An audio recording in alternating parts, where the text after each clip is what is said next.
कितना बड़ा हम अपने बच्चों के साथ नाइंसाफी का काम कर रहे हैं।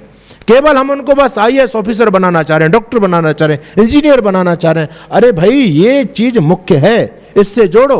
यहां हमारे यहां बिल्कुल इसका मामला साफ हो गया। मुसलमान लोगों को देखो, उनके धर्म के प्रति कितनी कट्टरता अपने बच्चों के अंदर भरते हैं। कितने मुसलमान आपको ऐसे मिलेंगे जिनके बच्चों को, लगभग लखनऊ शहर के अंदर 70,000 मुस्लिम ऐसे जिनको कुरान याद है, आप सोचिए। और हमारे यहां बच्चों को 5 गीता के श्लोक याद नहीं होंगे, वेद के 4 मंत्र याद नहीं होंगे। क्या हम खाक अपने धर्म और संस्कृति की रक्षा करेंगे? दूसरे लोगों का समर्पण देखिए। एक सज्जन मुझको बता रहे थे, प्रोफेसर थे, कह रहे थे स्वामी जी, आश्चर्य की मैं आपको बात बताऊं कि मेरे पास एक मुस्लिम लेडीज आई, उसके 2 बच्चे, और उनके बच्चों ने संस्कृत ले रखी थी। तो मैं प्रोफेसर हूं, तो बाद में ट्यूशन भी पढ़ाता हूं। तो वो मेरे पास आई और कहती है, शास्त्री जी आपके पास यदि समय हो तो मैं अपने बच्चों का ट्यूशन आपसे लगाना चाहती हूँ। शास्त्री जी ने कहा कि बहन, मेरा सारा समय भरा हुआ है, लेकिन मेरे पास 1 घंटा है, 4 से 5 बजे तक का शाम का। अगर चाहो, आपको उपयुक्त लगे तो ये समय मैं आपके बच्चों को दे सकता हूँ। और फीस क्या होगी, फीस भी बता दी।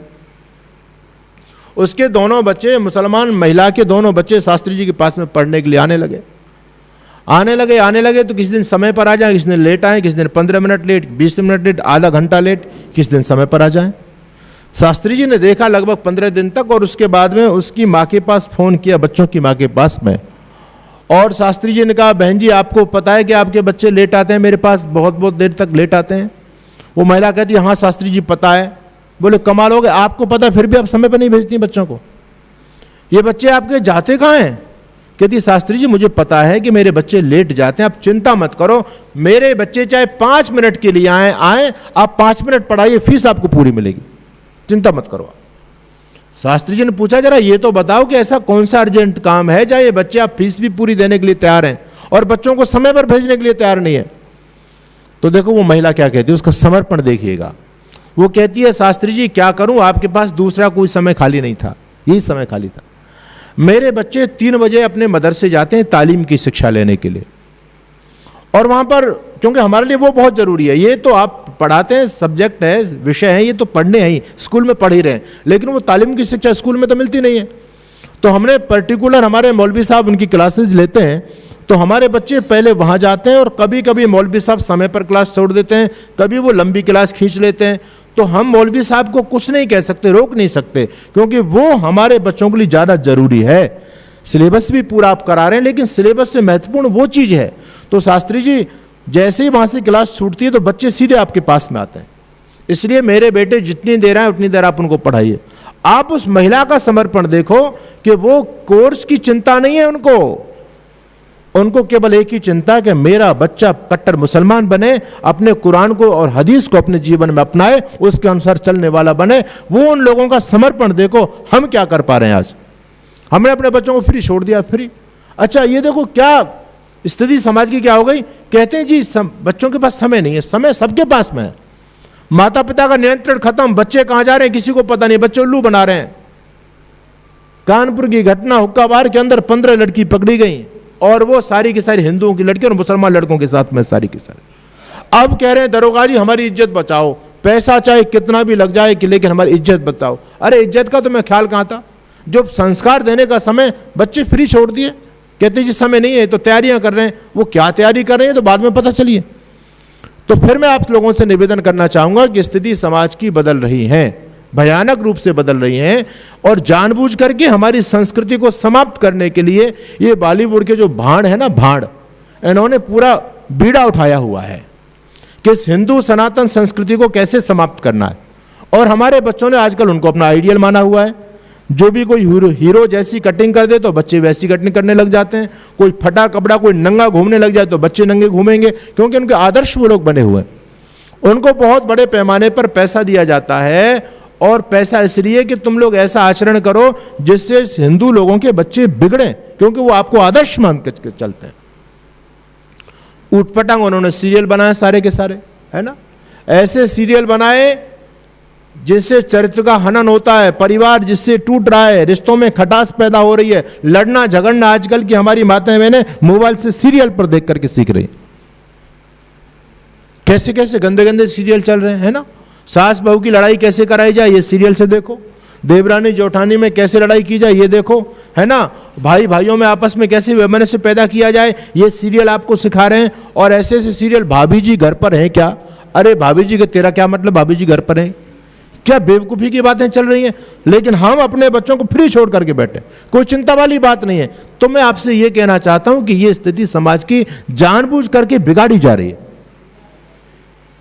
ईमानदारी के लोगों के जीवन से खत्म, आजकल वो छल फरे धोखाधड़ी वाले सारे सीरियल बनाए जा रहे हैं। कोई ईमानदारी वाला, कोई सत्य जो है ना, अपने पुराने जो पूर्वज हुए जो संस्कृति के लिए धर्म के लिए मिट गए, सत्यवादी राजा हरिश्चंद्र, उनका कोई सीरियल नहीं बनाता। इनके बदमाशों के सीरियल बन रहे हैं।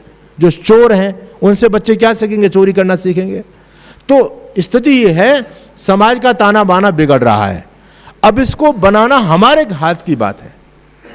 मैं फिर कहता हूं कि हर व्यक्ति अपने दायित्व का निर्वहन करे, मां अपने भूमिका को अदा करे, पिता अपनी भूमिका को अदा करे, शिक्षक, ऋषि कहते हैं मातृवान पितृवान आचार्यवान पुरुषो वेदा, ये 3 लोगों की जिम्मेदारी है समाज को बदलने की, 3 लोगों की।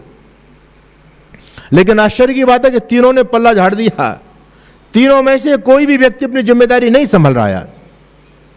पहली जिम्मेदारी किसकी, बच्चे का पहला गुरु कौन, मां बच्चे का सबसे बड़ा गुरु, सबसे पहला गुरु, लेकिन वो खुद गुरुओं के चक्कर में घूम रही है।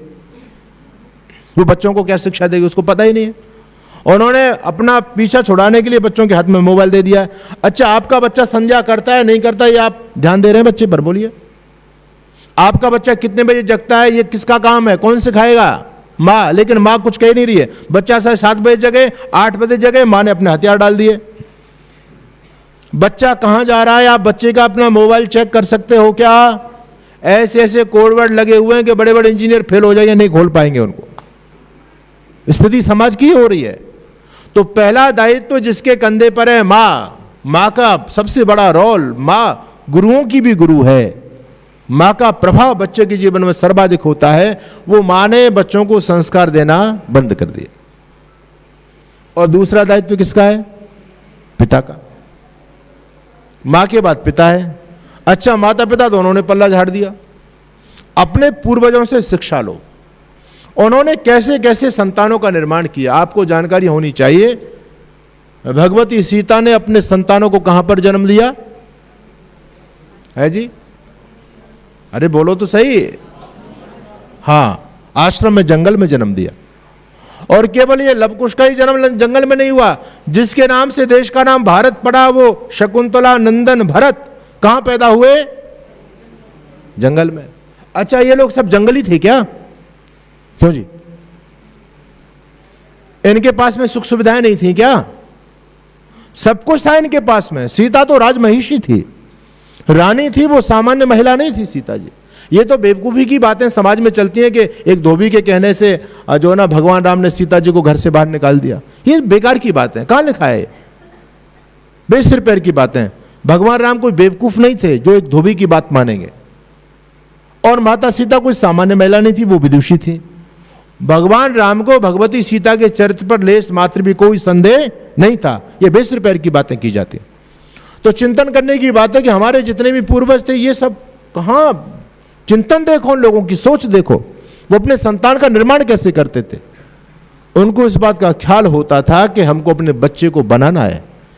तो भगवती सीता भगवान राम की आज्ञा लेकर के, और राम और सीता जी की दोनों की योजना थी। ऐसे नहीं कि भगवान राम ने सीता जी को घर से निकाल दिया।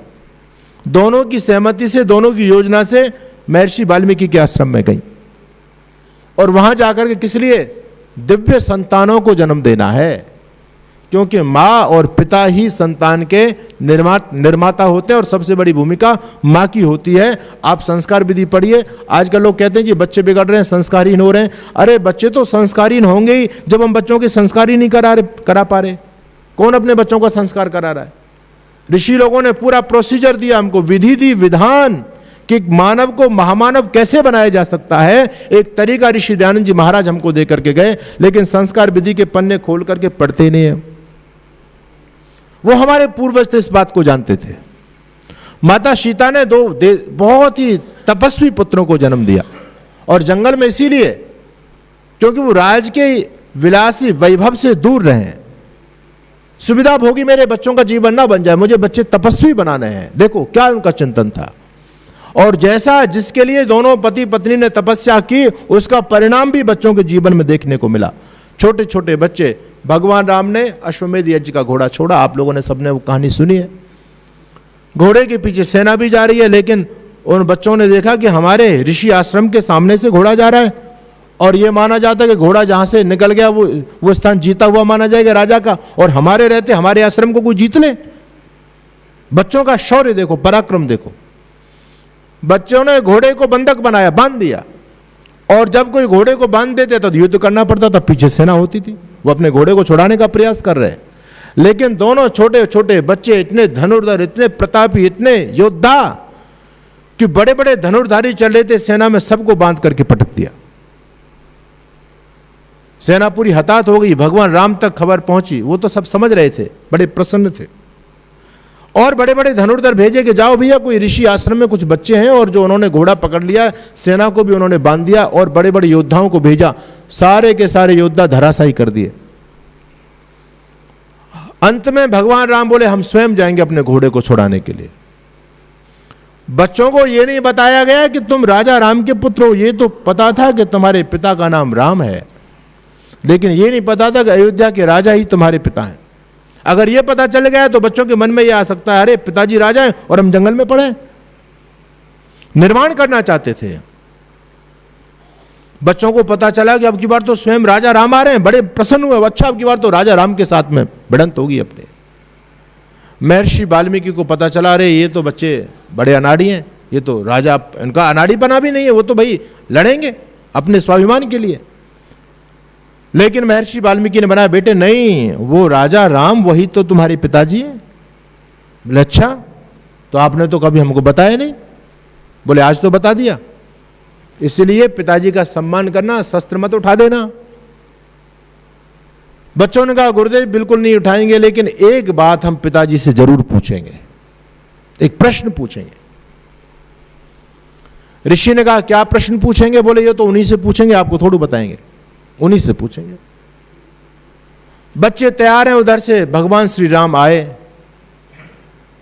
और वो सब अभिवादन हुआ। पता चला तो उन्होंने पूछा कि पिताजी हमको पता चला आप हमारे पिता हैं और हमारी मां भगवती सीता, हम आपसे ये पूछना चाहते हैं कि आप इतने बड़े राजा थे, आपने मां को जंगल में क्यों भेजा? क्या मां से कुछ भूल हो गई थी? मां से कोई पाप हो गया था जिसका प्रायश्चित के लिए आपने उनको राज्य से बाहर कर दिया? कोई अपराध हो गया जिसका आपने दंड दे करके जंगल में भेज दिया? राष्ट्रकवि मैत्रीशरण गुप्त हुए, उन्होंने वैसे भगवान राम के जीवन से संबंधित बहुत सारी पुस्तकें लिखी। रामायण है, रामचरितमानस है ना, बहुत सारे हैं, राधेश्याम रामायण है। तो उसी प्रकार से गुप्त जी ने पुस्तक लिखी जिसका नाम है साकेत। उसमें वो बड़ा सुंदर चरित्र चित्रण राष्ट्रकवि मैत्रीशरण गुप्त देते हैं। और लवकुश ने पिताजी से पूछा, मां तो बहुत भली थी, उनसे क्या कुछ भूल हुई थी? या भूले से कभी तुम्हारी कोई चीज छुई थी?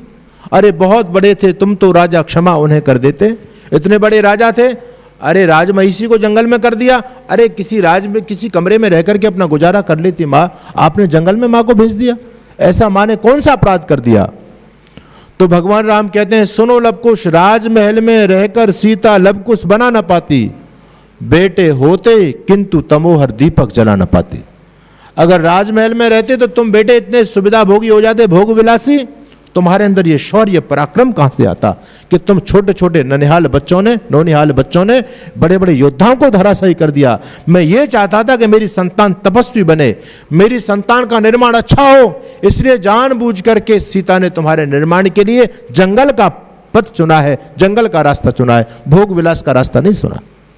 तो ये चिंतन मैं आपके बीच में दे रहा हूं कि हम जैसा चाहें संतानों का निर्माण हो सकता है, बशर्ते राम पैदा होंगे, लवकुश पैदा होंगे, कृष्ण भी पैदा होंगे, लेकिन कौशल्या, सीता और देवकी की आवश्यकता बनना पड़ता है।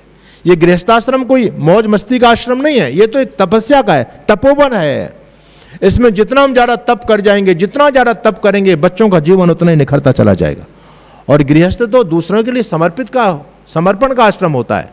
बच्चों का निर्माण, और वो सबसे बड़ी राष्ट्र की सबसे बड़ी धरोहर लेकिन हमने केवल उनको बस पैसे के लिए ही हम पैदा कर रहे हैं। इसलिए मेरा निवेदन आप लोगों से कि मानवता दम घोट रही है, इंसान ढूंढने से आज नहीं मिल पा रहे, हाथ पर हाथ धरने की आवश्यकता नहीं है। फिर कहता हूं अपने बच्चों को पकड़ो। अच्छा, अगर अपने अपने बच्चों को आर्य समाज से जोड़ दिया है तो आपका बच्चा यहां ना सही, ऐसी भी बात है कि आपके बच्चे यहां नहीं होते हैं, बाहर है, कोई जॉब में, कोई कहीं है, लेकिन यदि वो संस्कार आपने बचपन से दिए हैं तो वो जहां पर भी होगा वो अपना ठिकाना खोज लेगा। कनाडा में होगा तो वहां भी आर्य समाज मंदिर है, अमेरिका में जाएगा तो वहां भी आर्य समाज मंदिर में जाएगा, पुणे में चला जाए तो वहां भी। कौन सा ऐसा शहर और कौन सा देश है जहां आर्य समाज नहीं है? लेकिन आवश्यकता तो संस्कारों की है। वो तड़प, वो निष्ठा आपने अपने बच्चों के अंदर जगाई या नहीं जगाई, वो पैदा किया नहीं पैदा की, कि वो जहां भी जाए वो आर्य समाज को खोज ले। ये हम नहीं कर रहे, हम केवल उसको डॉक्टर बनाने में लगे हुए।